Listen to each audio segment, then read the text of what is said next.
पश्चिम बंगाल के चुनाव में तृणमूल कांग्रेस ने जीत हासिल की है। बीजेपी को उतनी सीटें नहीं मिल पाई है जितनी उनको उम्मीद थी, लेकिन जीत के बाद जो वहां हिंसा हुई है उसकी हर कोई निंदा कर रहा है। लोगों के घर तोड़ दिए गए हैं, राजनीतिक पार्टी के दफ्तर में तोड़फोड़ हुई, आगजनी हुई, कई लोगों की मौतें हो गई और आरोप लगा तृणमूल कांग्रेस के समर्थकों और कार्यकर्ताओं पर, जिसके चलते बड़े बड़े बीजेपी के नेता बंगाल के दौरे पर भी हैं। आज अलग अलग जिलों में बीजेपी के नेताओं ने धरना प्रदर्शन किया। करनाल में जिला सचिवालय के बाहर बीजेपी के 5 नेता इकट्ठे हुए और धरना देकर अपनी आवाज बुलंद की।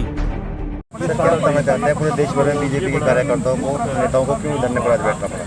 धरने पर इसलिए बैठना पड़ा भारतीय जनता पार्टी के कार्यकर्ताओं को पूरे देश में, क्योंकि 4 दिन पहले ही पश्चिमी बंगाल के अंदर तृणमूल कांग्रेस की जो सरकार बनी है, उन्होंने सरकार बनते ही जिस प्रकार से भारतीय जनता पार्टी के कार्यकर्ताओं के ऊपर और स्वयंसेवकों के ऊपर जो अत्याचार किए हैं, उनके घर जला दिए, उनके साथ मारपीट की, उनकी हत्याएं की, उसी के देखते हुए सारे भारत के अंदर भारतीय जनता पार्टी का सांकेतिक धरना 2 घंटे के लिए किया जा रहा है। और ये धरना कोविड की वजह से, कोविड के नियमों का पालन करते हुए, सोशल डिस्टेंसिंग को बनाते हुए केवल 5 लोगों को ही धरने पर बैठाया गया। बीजेपी के ऑफिस भी जलाए गए, बीजेपी के ऑफिस भी जलाए गए, कार्यकर्ताओं के घर भी जला गए, कार्यकर्ताओं को मारा भी गया, उनको के साथ मारपीट भी की गई है।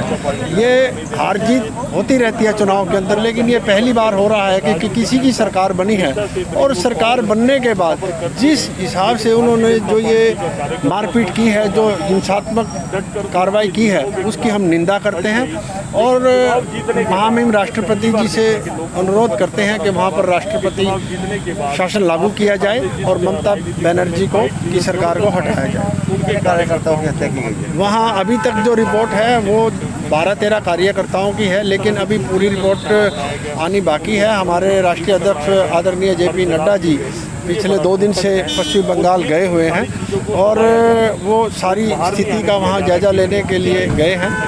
तो हम आज जो धरने पर बैठे हैं, इसीलिए भारतीय जनता पार्टी का आज यहाँ करनाल में भी धरना दिया जा रहा है। ओछी हरकत की है उन्होंने, बहुत अच्छी हरकत किया है। पश्चिम बंगाल में जिस तरह की चुनाव परिणाम आने के बाद तृणमूल कांग्रेस के गुंडों ने जिस तरह राजनीतिक तौर पर निशाना बनाते हुए भारतीय जनता पार्टी के और राष्ट्रीय स्वयंसेवक संघ के कार्यकर्ताओं को निशाना बनाया, उसके लिए हम घोर निंदा करते हैं। उनके घरों को जलाया गया, उनको जान से मारा गया, उसकी विरोध में आज यहाँ पर धरना दे।